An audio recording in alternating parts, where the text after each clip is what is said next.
1000 anos antes que qualquer pirâmide fosse erguida, uma civilização enfrentou calor extremo, tremores de terra e ataques constantes para levantar aquilo que se tornaria a primeira cidade permanente da humanidade. Esta é a narrativa intensa de como um povo realizou o improvável. Construir um assentamento fixo em um local situado a 250 metros abaixo do nível do mar, onde a temperatura facilmente chegava a 40 graus mesmo na sombra, parecia loucura. Mas eles fizeram isso muito antes do Egito erguer suas maravilhas. E a razão não era conquistar territórios, mas proteger algo mais precioso do que qualquer metal. Neste vídeo, você vai descobrir como homens sem ferramentas avançadas, sem rodas, sem metal e sem guindastes conseguiram erguer muralhas que permaneceram de pé por séculos. Também vai conhecer o preço brutal registrado nos próprios ossos encontrados no local, porque os esqueletos não escondem a verdade. Os restos mortais de Jericó revelam um sofrimento que poucos conhecem. A maior ameaça à primeira cidade do mundo não eram guerreiros, mas a sede. Estamos no ponto habitado mais baixo da terra, no coração do deserto da Judéia, onde o calor não é apenas desconfortável, é uma força capaz de matar rapidamente. Qualquer pessoa racional fugiria desse ambiente, mas aconteceu exatamente o oposto. O motivo era a fonte de Assuta. Ela ainda existe, fornecendo milhares de litros de água fresca por minuto, e isso mudava completamente as regras do jogo. Controlar a nascente significava controlar quem sobrevivia no deserto. Mas esse privilégio também atraía perigos constantes. Tribos nômades, famintas e desesperadas por água, sabiam exatamente onde estava o oásis. Jericó se tornará o prêmio mais cobiçado da região. Deixar a fonte desprotegida era assinar a própria sentença de desaparecimento. Erguer defesas não era uma demonstração de grandeza, era uma questão de vida ou morte. E logo surge um desafio que quase ninguém percebe. Não havia madeira em abundância, nem metal disponível. O que existia eram blocos de pedra nos leitos de rios sazonais e grandes quantidades de barro. Mover essas pedras gigantes sem rodas ou guindaste exigia técnicas próximas do impossível. Os trabalhadores usavam trenós de madeira, cordas trançadas com fibras vegetais e grupos de dezenas de homens puxando em perfeita sincronia. Umedeciam o solo com a pouca água disponível para reduzir o atrito. Provavelmente, utilizavam troncos como roletes improvisados. Cada bloco enorme demandava um dia inteiro para ser transportado do rio até o topo da colina, sempre sob sol escaldante. A coordenação precisava ser impecável. Um tropeço podia causar uma tragédia e ceifar várias vidas. E quando finalmente erguiam um trecho, descobriam que o inimigo mais perigoso não eram os nômades, mas algo que vinha das montanhas da Judéia, enchentes destrutivas. A primeira muralha de Jericó fora projetada para enfrentar um inimigo silencioso e invisível, a água assassina. Quando as chuvas caíam nas montanhas, a água descia com força brutal, arrastando árvores e lama, destruindo tudo em seu caminho.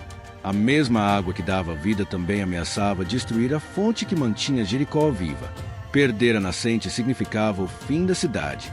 Os construtores não podiam apenas empilhar pedra, desesperar o melhor. Precisavam criar uma base capaz de cumprir duas funções simultaneamente: proteger contra ataques humanos e desviar as enchentes mortais. A solução foi engenhosa. Em vez de erguer um muro vertical simples, construíram um amplo arrimo inclinado, feito com blocos ciclópicos. O ângulo não era casual, era cálculo preciso. Quando a enxurrada atingia a muralha, a força da água era desviada para os lados, em vez de empurrar direto contra a estrutura. Entre algumas pedras, deixaram aberturas estratégicas para o escoamento, impedindo que a muralha fosse arrancada pela correnteza. Mas o desafio era colossal. Não havia como testar pequenas seções. Era preciso construir setores inteiros de uma vez, ou a próxima tempestade destruía tudo antes de terminar. 100 homens trabalhavam sincronizados como um exército, alguns extraindo pedras, outros arrastando, outros posicionando cada bloco com precisão. E ainda existia o trabalho invisível, quase sempre ignorado: cavar canais de drenagem ao redor da base.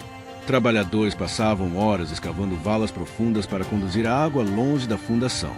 Se a parede de terra cedesse enquanto alguém estivesse dentro, ele era soterrado vivo. E isso acontecia com frequência. A torre de 8,5 metros servia não apenas como ponto de observação, mas também como quebra de força contra ventos e a própria água. Dentro dela, 22 degraus, talhados em um único bloco, levavam até o topo, cada um medido com precisão absoluta. Mas a pedra era lenta demais para erguer toda a muralha. Levaria décadas. Isso exigia centenas de trabalhadores dispostos a quebrar o corpo durante anos, carregando peso sob sol escaldante. O preço que esses homens pagaram não está registrado em nenhum texto antigo. Está gravado diretamente nos ossos.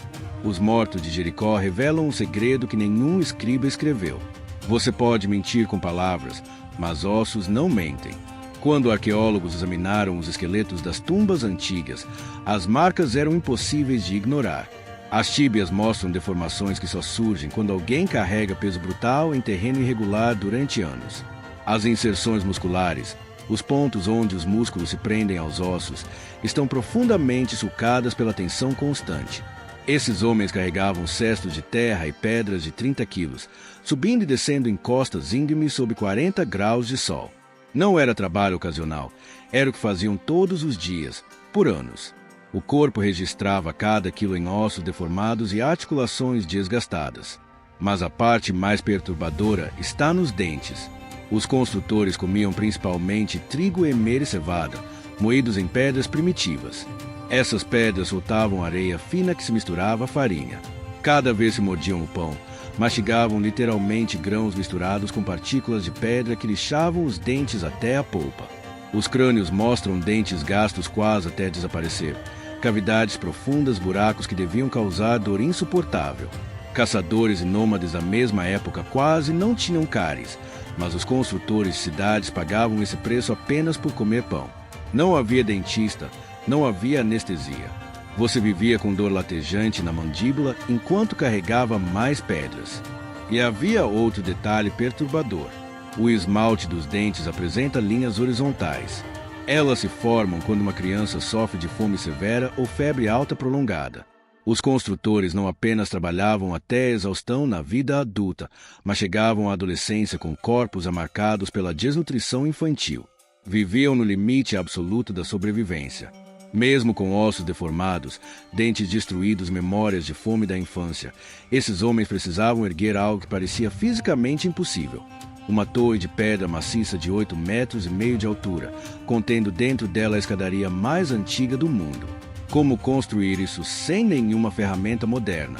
100 homens trabalhando por 100 dias consecutivos apenas para colocar as pedras no lugar. E isso sem contar o tempo para extrair os blocos ciclópicos, transportá-los até o topo da colina e talhar cada pedra para encaixar perfeitamente. Não era qualquer pedra. Eram blocos enormes, pesados demais para uma única pessoa mover sozinha. Provavelmente utilizavam trenós de madeira, cordas de fibras vegetais e dezenas de homens puxando, enquanto outros jogavam água no chão para reduzir o atrito. Técnicas que povos antigos dominavam, mas exigiam coordenação militar perfeita. A escadaria interna é ainda mais impressionante. 22 degraus, talhados em pedra única, levando ao topo da torre. Eles não empilharam blocos soltos, esculpiram a estrutura à medida que construíam. Cada degrau precisava ter altura e profundidade exatas, senão alguém tropeçava no escuro e quebrava o pescoço. E aqui surge a pergunta que revela tudo. Quem estava alimentando esses 100 trabalhadores enquanto quebravam as costas? Quem tinha autoridade para obrigar centenas de pessoas a trabalhar em perfeita sincronia? Quem comandava a extração, o transporte e a construção? Isso não acontece por acaso. Era necessária hierarquia rígida, com alguém no topo dando ordens e muita gente obedecendo sem questionar. Jericó não era apenas uma cidade, era uma sociedade estruturada como uma máquina militar. Se você acredita que Deus capacitou esses homens para o impossível, comente, Deus é fiel. Mas a torre era apenas a fundação do sistema de defesa. O que vinha depois era uma armadilha mortal em 3 camadas, transformando qualquer tentativa de invasão em suicídio garantido. Invadir Jericó não era questão de força bruta, era sobreviver a 3 níveis de morte, empilhados um sobre o outro. A base de tudo era um muro de arrimo feito de pedras ciclópicas, blocos brutos e irregulares trazidos dos leitos dos rios. Esse muro não era liso, mas enteado saliente, impossível de usar como apoio para escalar. Servia como fundação, mas também como primeira barreira psicológica. Você olhava aquelas pedras gigantes, sabia que não poderia derrubá-las com força bruta. A verdadeira genialidade vinha logo depois.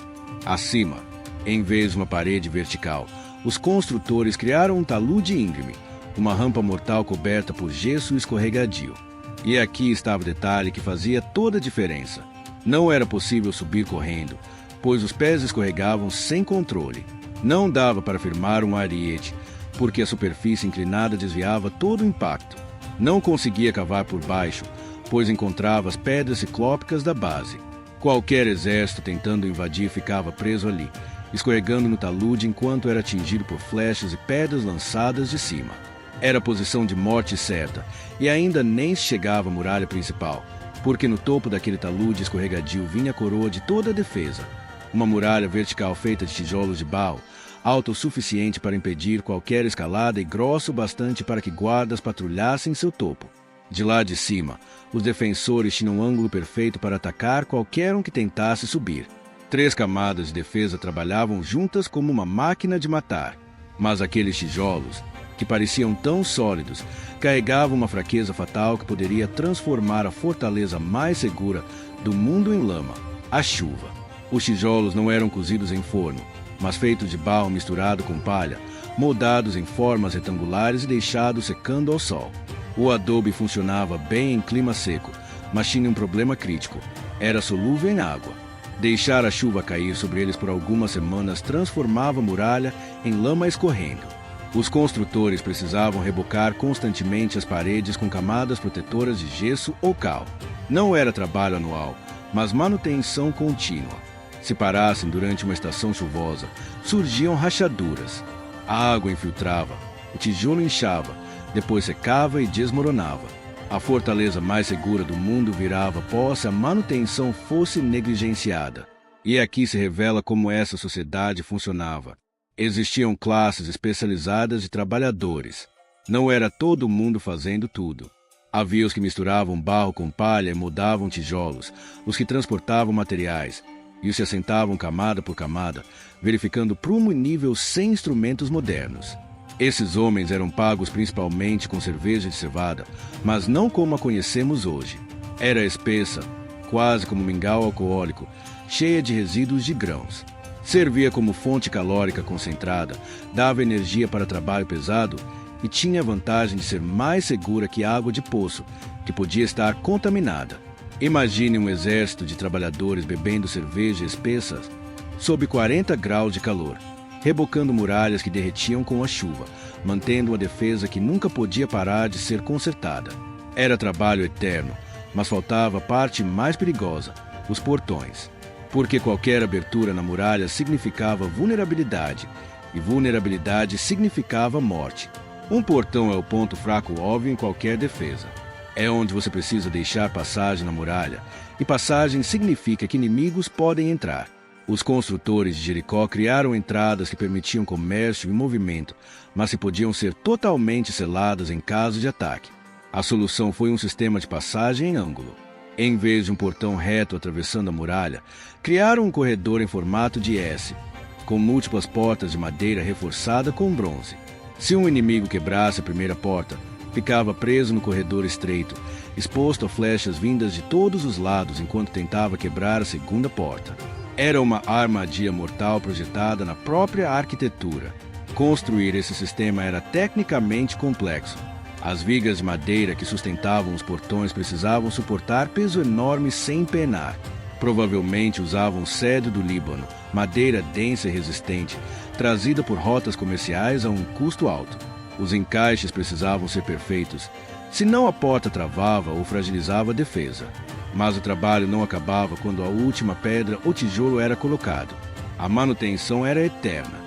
Trabalhadores especializados ficavam permanentemente empregados inspecionando rachaduras, aplicando novas camadas de reboco protetor, substituindo trechos de tijolos que começavam a desmoronar.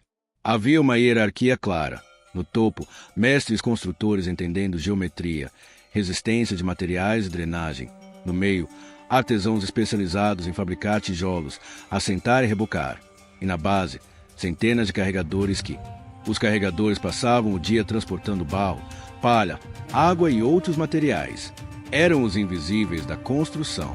Ninguém lembrava o nome deles, mas sem esses homens nada se ergueria. A vida deles era brutal de uma forma que as classes superiores nem imaginavam. Acordavam antes do sol nascer, porque trabalhar no auge do dia era suicídio sob aquele calor implacável. Carregavam um cesto de barro úmido pesando cerca de 30 quilos nas costas, subindo e descendo a encosta dezenas de vezes diariamente. Não havia pausas para descanso, nem aposentadoria. Trabalhava-se até que o corpo cedesse. A alimentação era mínima. Pão de cevada duro que machucava os dentes, mingau de grãos e a espessa cerveja de cevada que fornecia calorias, mas deixava o trabalhador levemente tonto. Dormiam em cabanas de palha nos arredores da cidade, amontoados uns sobre os outros, enquanto famílias que haviam encomendado a construção dormiam em casas de pedra dentro das muralhas que eles mesmos haviam erguido. Mas quando a última camada de reboco foi aplicada, quando o último portão foi instalado e testado, quando as torres de vigia foram posicionadas nos pontos estratégicos, algo mudou. Pela primeira vez, os habitantes de Jericó podiam olhar para aquelas muralhas e sentir que talvez sobrevivessem ao que viesse. E logo veio o teste real. Um grupo de invasores apareceu nos arredores, tentando forçar a entrada. Mas ao se aproximarem e verem o sistema triplo de defesa, a pedra ciclópica na base, o talude escorregadio coberto de gesso e a muralha de tijolos erguendo-se acima, pararam, calcularam as chances e recuaram. Foi a primeira vez que a construção provou seu valor sem que uma única flecha fosse disparada. A simples presença da muralha alterou completamente a matemática do ataque. Invadir significaria tantas mortes que não valia a pena. Os construtores se quebraram as costas erguendo aquela defesa nunca foram celebrados em monumentos, mas deixaram uma marca permanente na história da civilização. Mostraram que era possível transformar Baal, pedra e suor em algo que desafiaria o tempo. A muralha de Jericó levou gerações para ser construída. Clique no vídeo na tela para descobrir outra construção bíblica que superou tudo isso em grandeza, complexidade e significado espiritual: o Templo de Salomão.